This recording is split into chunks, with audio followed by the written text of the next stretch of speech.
Hola y buenas noches a todos y sean bienvenidos a un nuevo video. Como vieron en el título, les contaré las leyendas e historias que eran muy habladas y sonadas en la época de la Revolución Mexicana. Y este video sale a merced que ya estamos a pocos días de esta fecha tan conmemorativa para nosotros los mexicanos, y antes de comenzar quiero recordarles que si les gusta este tipo de contenido, que por favor se suscriban al canal para seguirme apoyando y dejando su poderoso like. Ahora sí, sin más relleno, yo soy Alex de otro canal de terror y misterios, comenzamos.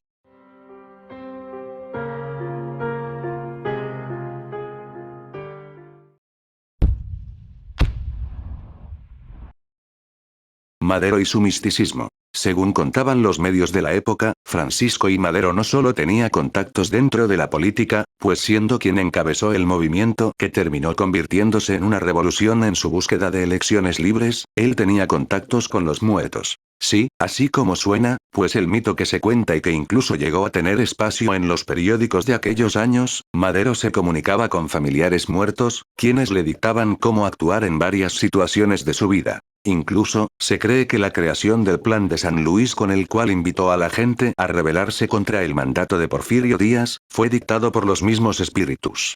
Hasta el día de hoy, existen más de 300 cartas con escrituras que aseguran estos hechos, llamándolo como el loco que habla con los muertos. Así que ya lo sabes, probablemente, la historia y el país que conocemos hoy en día, según el misticismo, fueron ideas de espíritus. El Pozo de las Cadenas. En Tecate, Baja California, existe una leyenda relacionada a este tipo de historias trágicas, la cual se cuenta desde la época revolucionaria. Según se dice, si te atreves a preguntarle a los locales sobre el Pozo de las Cadenas, quizá más de uno pierda la compostura y se asuste un poco, o bien, podría mirarte de buena gana y contarte sobre su leyenda. Se cuenta que, durante los primeros años de la revolución, un grupo de viajeros que tenían varios días caminando bajo el sol, llegaron al pueblo pidiendo un poco de agua a un humilde campesino, quien no solo les dio agua del pozo, sino los invitó a pasar la noche en su casa.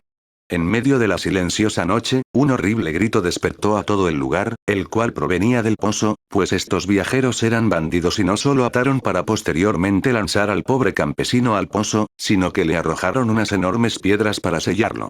Se dice, que hasta el día de hoy, si pasas o te acercas al pozo, aún podrás escuchar los gritos de dolor y desesperación de aquel pobre campesino.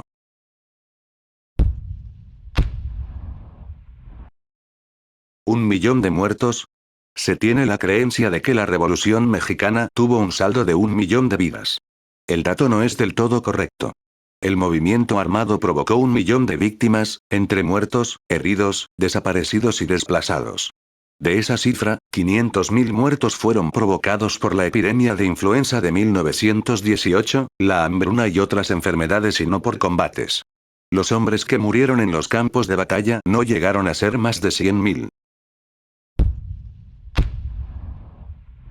Tiempo del caos. De 1911 a 1940 la República tuvo 16 presidentes.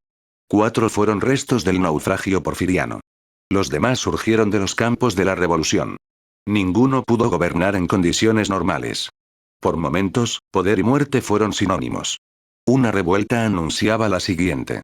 A una traición le seguía otra aún más sofisticada. El viejo refrán se hizo ley. Quien a hierro mata, a hierro muere. Los porfiristas dejaron el poder añorando la mano dura del dictador.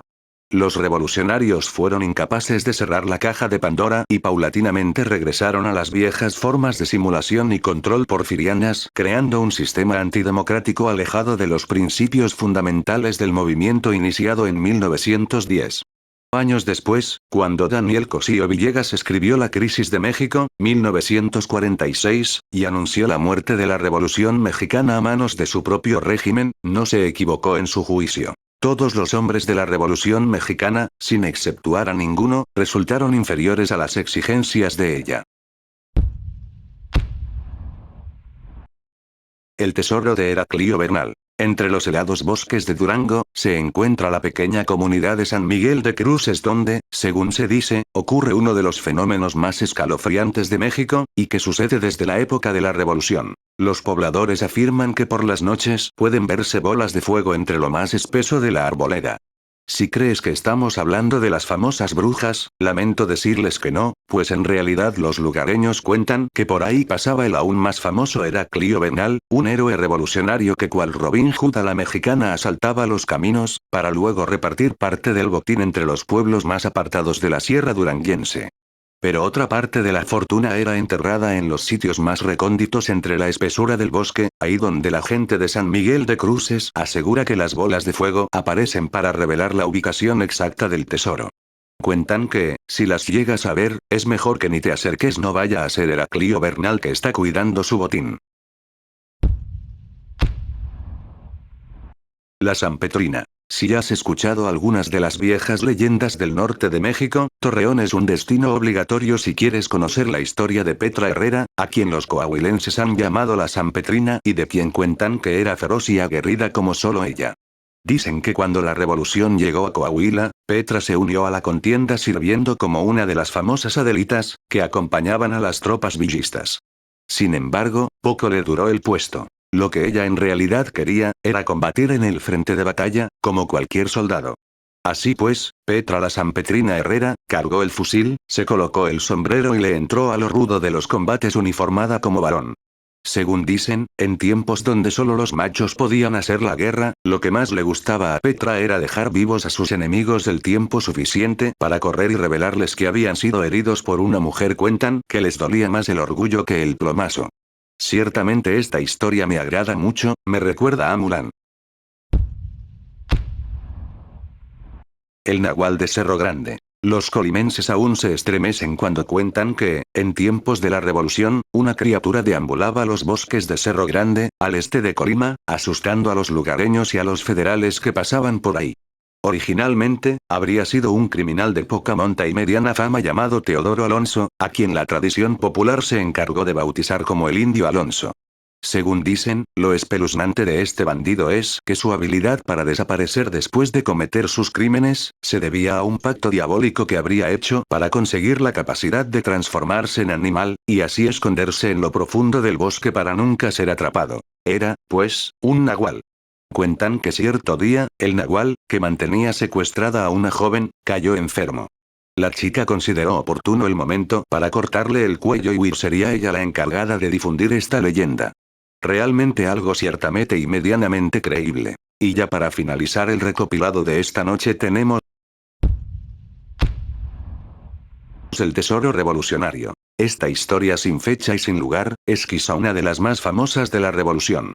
Cuentan que un hombre, tras recibir de un viejo amigo la noticia de un tesoro enterrado en una hacienda devastada por los villistas, y que él mismo se había encargado de ocultar, le llamó a su compadre para que lo ayudara a hacerse con la fortuna.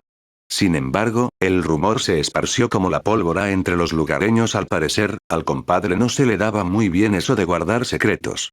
Entonces, cuando la gran multitud se amotinó en torno al pomposo descubrimiento, cegados por su ambición, se abalanzaron sobre el hombre con asesinas intenciones, pero, según cuentan los abuelos, antes de que pudieran hacerle cualquier daño, un tremendo galopar, alaridos y tronidos de pistola se escucharon venir a toda velocidad. Al escuchar el alboroto, el gentío se echó a correr despavorido, excepto el afortunado hombre, quien despreocupado aseguró ser el dueño legítimo del tesoro, y su compadre, a quien perdonó su lengua larga. Poco a poco, el escándalo se fue alejando. Era el alma de las tropas revolucionarias que venían a hacerle justicia. Hay quienes cuentan que hasta la tierra se cimbró cuando se oyó venir al regimiento. ¿A quién más le habrá hecho justicia la revolución? Solo tengo que decir, que esta es una de mis historias favoritas que he escuchado hasta este momento. Y bueno mi gente, hasta aquí dejaremos el video de esta noche, espero realmente que les haya gustado este video, no olviden dar su like, y suscribirse a este canal para que suba más vídeos de este tipo. Sin más que agregar me despido, soy Alex y que pasen buenas noches.